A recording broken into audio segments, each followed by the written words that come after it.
I work with entrepreneurs, change makers, leaders who have gotten to a point of success and they're no longer feeling fulfilled. They're feeling disconnected from their life. I'm not saying their life is bad or they're crying, woe is me, but there's a place where disconnection starts to highlight two things.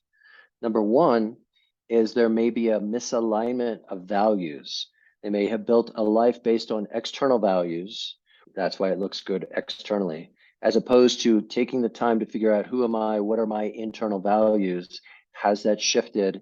Do I want that to shift? And am I building my life according to and operating according to my internal? So that's one thing that's super important. And the second thing that's super important is that there's a time and a place where people start to evolve from super quick, I'm in my 20s and 30s and I'm here and I'm doing. And then there's a spot where physiologically and also emotionally, and I also believe spiritually, where there's an evolution that starts to take place where people start to step into a position of power and leadership and elder. I'm not saying that they're even old, but there's a give back of wisdom that comes from all that doing and from those experiences that I was talking about, maybe some of the difficult experiences on a personal level, on a business level, that you can bring to the table, that you can offer to people that are coming up. And I'm not just talking about management, I'm talking about actually being wisdom keeper and a wisdom giver.